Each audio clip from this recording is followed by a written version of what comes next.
मैं अपने यजमान के यहाँ गया हुआ था, बहुत पुरानी बात। तो भोजन हुआ, तो भोजन गोपाल जी को जबरदस्ती खिलाई जा रही है, उसका भाव मैं देख रहा हूं। वो बात कर रही है, अरे एक ठो तो ले लो, एक ठो ले लो, गरम है पूरी। वो ठंडी, उसे ठंडी निकाल ली, फिर गरम डाल दी थाली में। नागपुर की बात। अच्छा, उन्होंने भोजन के बाद मुझे पान दिया, तो मैंने कहा, उनकी थाली में 3-4 पान रखे थे, मैंने गोपाल जी को भी लगा। तो वो माता जी कहते, पान मत दो उनको, बिगड़ जाएगा, पान मत दो उनको।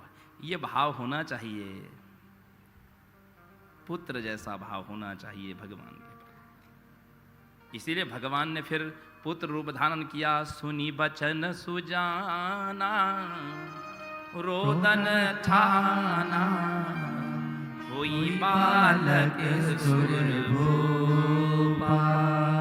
भगवान रुदन करने लगे। और जब दशरथ जी को यह समाचार मिला तो उनको ब्रह्मानंद की अनुभूति हुई। ब्रह्मानंद की, कि ब्रह्म जिसको प्राप्त हो जाए, जिसको ब्रह्म का साक्षात्कार हो जाए, उसको ब्रह्मानंद कहते हैं। ब्रह्मानंद परमानंद से बड़ा है।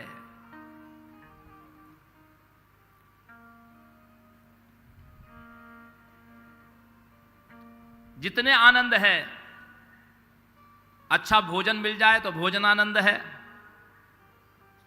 आपका कोई पसंद का कोई भजन गा दिया जाए तो भजन आनंद है, कोई दिव्य विभूति का दर्शन हो जाए तो दिव्यानंद है, अपने प्रेमास्पद का दर्शन हो जाए तो प्रेमानंद है, और सबसे बढ़ चढ़ करके कोई वस्तु मिल जाए तो परमानंद है। लेकिन ये सारे आनंद तब न्यून हो जाते हैं जब ब्रह्म का साक्षात्कार हो जाता है। ब्रह्मानंद से बड़ा कोई आनंद है ही नहीं, जिसको ब्रह्म ही पुत्र के रूप में प्राप्त हो गया है। ऐसे दशरथ जी कि जाकर नाम सुनत शुभ होई, मोरे गृह आवा प्रभु सोई। जिसका नाम सुनने मात्र से मंगल हो जाता है, शुभ हो जाता है, वो भगवान मेरे घर पुत्र बन करके आए हैं।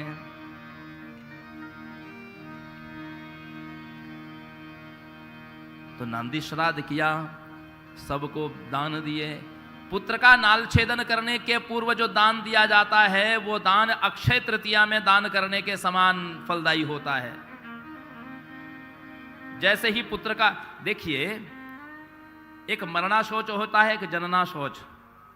मरणा शौच में दान वर्जित है। दशगात्र क्रिया जब तक न हो, एकादशा का श्राद्ध जब तक न हो, तब तक दान वर्जित है। सबसे पहले दान महापात्र को दान किया जाता है, और उसके बाद सपिंड, 12वें दिन जब सपिंडीकरण हो जाए, उसके बाद आप किसी को भी दान दीजिए। ब्राह्मणों को दीजिए, संबंधियों को दीजिए, याचक को दीजिए, सबको दान दीजिए। लेकिन जनना शौच में दान वर्जित नहीं होता। जनना शौच में दान किया जाता है। जनना शौच का सूतक 1.25 महीने का केवल जन्म देने वाली जन्मदात्री को होता है, 1.25 महीने का सूतक। बाकी शेष कुटुंबी जन, ब्राह्मण 10 दिन में, क्षत्रिय 12 दिन में, और वैश्य 15 दिन में, और चतुर्थ वर्ण 1 महीने में शुद्ध होते हैं। लेकिन जन्ना शौच के लिए तो सबके लिए कहा कि सभी 12 दिन में शुद्ध हो जाते हैं। जन्ना शौच के लिए महीने, 1.25 महीने का विधान नहीं है। और गरुड़ पुराण में यह बात स्पष्ट लिखी है कि जन्ना शौच में सबके लिए 12 दिन का शौच है। उसमें भी घर में यदि दीपक जलाना हो तो वर्जित नहीं है, केवल मूर्ति का स्पर्श वर्जित है, दीपक जलाना वर्जित नहीं है। घर में आशौच हो तो एक महात्मा कोई कह रहे थे, मुझे बात वो शास्त्र सम्मत नहीं लगी। बड़े महात्मा कह रहे थे कि नहीं, आशौच में भी ठाकुर जी को भोग लगाना चाहिए। मैं इस बात का समर्थन नहीं करता। आशौच में घर की रसोई में बना हुआ कोई पाक भगवान को भोग नहीं लगाया जाता। ऐसी स्थिति में फल आदि का भोग लगाया जा सकता है, लेकिन जो व्यक्ति सूतक में हो वो उस पाक उस पदार्थ का, फल आदि का स्पर्श न करे। दूध में, दही में, घृत में सूतक आदि का दोष नहीं माना जाता,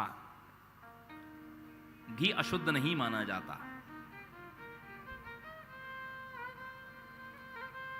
दही अशुद्ध नहीं माना जाता। यह दिव्य, इसलिए इनको अमृत कहा गया है, पंचामृत। यह पंच पदार्थ नहीं है, यह पंच अमृत है। इनमें दोष नहीं। तो जनना शौच में दान किया। महाराज दशरथ ने सर्वस दान दीन सब काहू। महाराज दशरथ इतने प्रसन्न थे कि उन्होंने सर्वस्व दान दे दिया। अच्छा, सब कुछ दे दिया, लेकिन फिर भी कोष खाली नहीं हुआ। क्यों नहीं हुआ?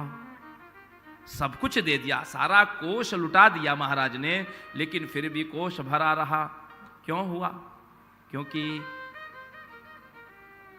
जेहि पावा राखा नहीं ताहू, जिसको मिला उसने भी रखा नहीं, उसने भी खुशी के मारे, प्रसन्नता के मारे दूसरे को दान दे दिया, और घूमते घूमते वही महाराज के कोष में वापस आ गया। सब प्रसन्न थे, सब प्रसन्न थे, प्रकृति प्रसन्न थी। 1 महीने का दिन हो गया। मास दिवस कर दिवस भाव, मर्म न जानई को। कोई इस मर्म को जान ही नहीं पाया संसार में। क्यों नहीं? क्योंकि रथ समेत रवि था केहू, निशा कवन विधि हो। सूर्य अपने रथ के समेत वहां पर रुक गए। और ये तो त्रेता युग का वृत्तांत है। मैंने कलयुग में पिछले 2 वर्ष पहले ये घटना देखी है अयोध्या में, और आप सबने भी देखी होगी। कदाचित टेलीविजन पर इस दृश्य को आप समझ न पाए होंगे, लेकिन जो वहां के थे वो साक्षी है इस भाव के कि जिस समय मोदी जी, आदरणीय प्रधानमंत्री जी, भगवान की पादुका लेकर के आए और सरसंघ संचालक मोहन भागवत जी के साथ जब भगवान, वैसे वहां पर 11 यजमान, मुख्य यजमान नियुक्त किए गए थे भगवान की प्रतिष्ठा के लिए, और रामलला की प्रतिष्ठा मोदी जी के कर कमलों से होनी थी। भगवान की पादुका लेकर के जो ही मंदिर में प्रवेश किया, और स्क्रीन पर वो सारा दृश्य दिखाई दे रहा था। 22 जनवरी का वो दिन है और पूरा कोहरा छाया हुआ है। सुबह 8 बजे ये स्थिति थी कि 10 फुट दूर का आदमी नहीं दिखाई दे रहा। 10 बजे थोड़ा सा कोहरा छटा, 11 बजे तक भी पूरे बादल आच्छादित थे। ठीक 12 बजे मध्याह्न के समय, अभिजीत मुहूर्त में,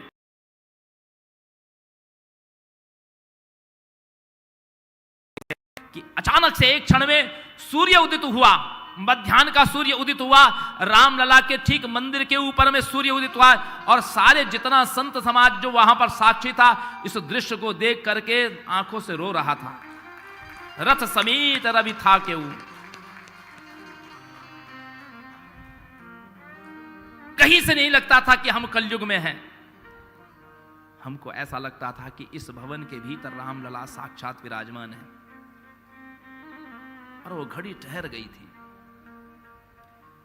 कितने बड़े बड़े महापुरुषों ने कहा कि अरे मुहूर्त, राम जी की प्रतिष्ठा का मुहूर्त ठीक नहीं है, मुहूर्त ठीक नहीं है।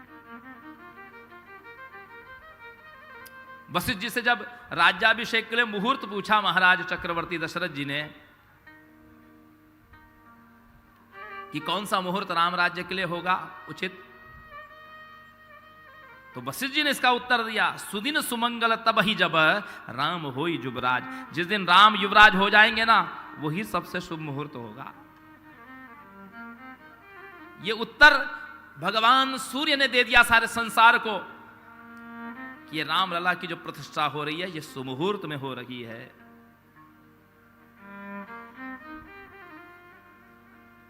एक महीने का दिन हुआ। शिवजी पार्वती जी से कहते हैं,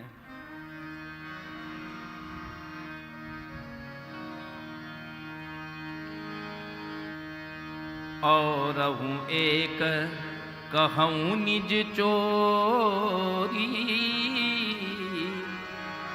सुनु गिरिजा अति दृढ़मति तोरी। काग भुसुंडी संग हम दो, मनुज रूप जा नहीं नहीं को।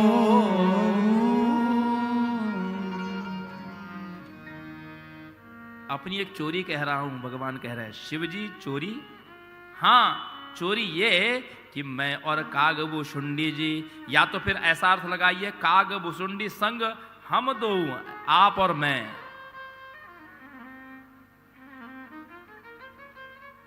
मनुष्य रूप से भगवान की झांकी का दर्शन करने गए थे। भगवान के उस बात, क्योंकि हमने निवेदन किया भगवान शिव जी के इष्टदेव बाल रूप भगवान हैं। इष्टदेव कौन है? बाल रूप भगवान। और ऐसा कैसे संभव है कि अपने और कागभुसुंडी जी के भी इष्टदेव कौन है? बाल रूप भगवान।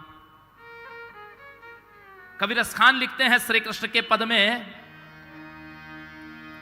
कि धूली भरे अति शोभित श्याम जू, तैसी बनी सिर सुंदर चोटी, और खेलत खात फिरे अंगना पग, पैंजन बाजत पीली कचौती।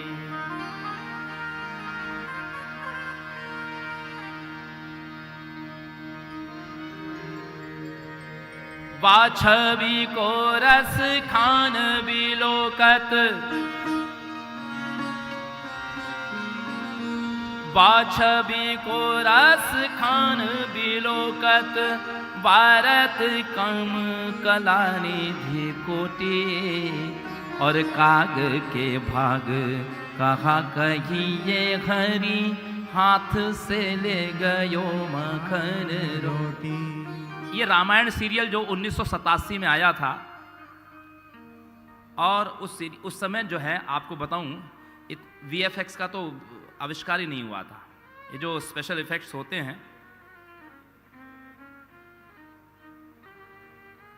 रामानंद सागर जी जब रामायण बनाना चाहते थे तो उस समय उनको कितने नेताओं के चक्कर काटने पड़े, क्योंकि एक चित्रकूट में एक महात्मा ने उनको निर्देश दिया था कि तुम रामायण जैसा सीरियल बनाओ।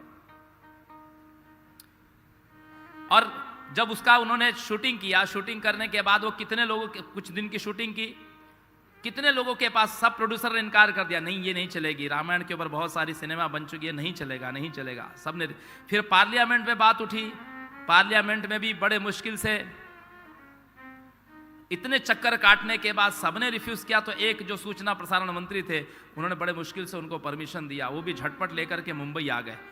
उसमें भी विपक्ष ने उठा लिया विषय कि नहीं, इसको जो परमिशन आपने दी कैंसिल की जाए। वो तो संत की प्रेरणा थी, राम जी चाहते थे। और रामानंद सागर जी कहते हैं कि मेरे साथ अब एक दृश्य उनको लेना था कि छोटे से राम लला आंगन में खेल रहे हैं। ये आप YouTube में देख लीजिएगा, अपने घर में YouTube में देख लीजिएगा इस दृश्य को। अब उनको एक शूट करना है कि राम लला के सामने काग रूपी कागभुसुंडी जी आए हैं, उनके हाथ से माखन रोटी लेने के लिए। अब इस दृश्य को कैसे बनाया जाए, बड़े चिंतित थे कि बच्चे के पास में कौवा जाए तो उसको चोंच न मार दे। अभी विचार ही कर रहे थे, उस बच्चे को आंगन में बिठाया और विचार कर रहे हैं कि कैसे उस इफेक्ट को बनाया जाए। सारा यूनिट, अरुण गोविल जी, दीपिका जी, सबने उस दृश्य को देखा है कि एक काग आया है और काग आकर के भगवान के साथ, अब देखिएगा ना इसको YouTube में, साक्षात एक काग आया है और राम लला के हाथ से रोटी लेकर के खा रहा है। यह अद्भुत रूप इसी धरती पर, इसी कलयुग में साकार हुआ। क्यों हुआ? क्योंकि वो बालक कोई और नहीं था, वो बालक स्वयं राम थे। और वो कौवा कोई साधारण पक्षी नहीं था, वो स्वयं कागभुसुंडी जी की अभिनय जगत में भी भगवान अपना चमत्कार दिखा रहे हैं।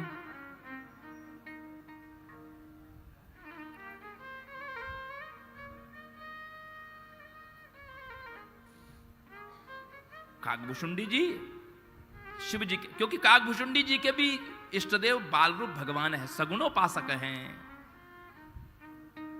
इसलिए वे दोनों भगवान का अयोध्या में दर्शन करने के लिए गए।